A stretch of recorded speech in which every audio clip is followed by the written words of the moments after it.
direto para Paris para conversar com a nossa correspondente internacional, Priscila Yazbek, chegando ao Novo Dia. Oi, Priscila.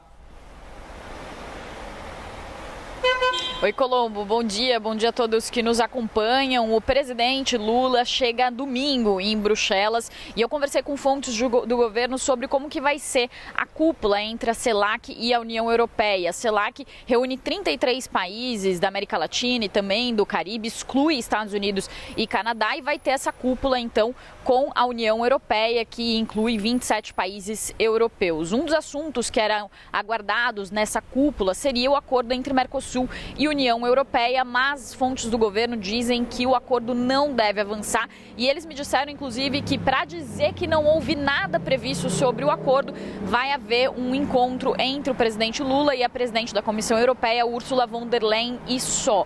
O acordo anda travado depois que a União Europeia emitiu aquele instrumento adicional, exigindo mudanças ambientais nos países do Mercosul para que o acordo avance. O governo brasileiro prepara uma carta de resposta a essas exigências ambientais feitas pela União Europeia e essa resposta deve ser dura. Inclusive, uma fonte do governo me confirmou que o Brasil já escreveu um esboço, uma minuta dessa carta, mas os outros sócios do Mercosul precisam também dar o seu aval. Lembrando que o Mercosul é o bloco formado por Brasil, Argentina, Paraguai e Uruguai. Além disso, Colombo, assuntos espinhosos devem ser tratados durante a cúpula. Essa é a expectativa do governo brasileiro, inclusive um dos assuntos que agora é a pedra no sapato da diplomacia brasileira, que é justamente a proximidade do presidente Lula com o presidente da Venezuela, Nicolás Maduro. Lula disse recentemente, no encontro que teve com Maduro em Brasília, que a versão de que a Venezuela é uma ditadura seria uma narrativa. Ele foi criticado por líderes internacionais, inclusive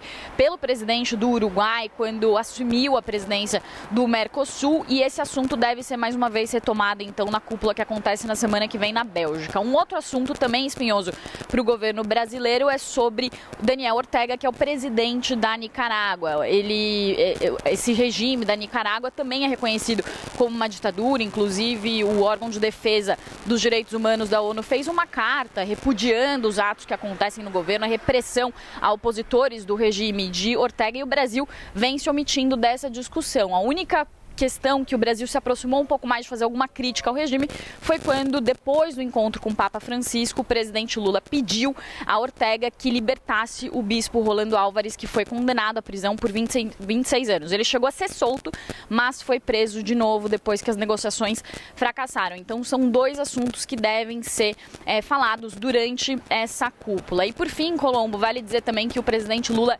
não participaria da cúpula. Ele já tinha sinalizado, inclusive, que ia enviar o vice-presidente Geraldo Alckmin para participar da cúpula entre a CELAC e a União Europeia, mas ele resolveu ir à Bélgica depois que o primeiro-ministro espanhol Pedro Sánchez ligou para Lula na semana passada, e nessa ligação, segundo fontes do governo, o primeiro-ministro espanhol insistiu muito para a participação de Lula para que a cúpula não ficasse esvaziada. Volto com você.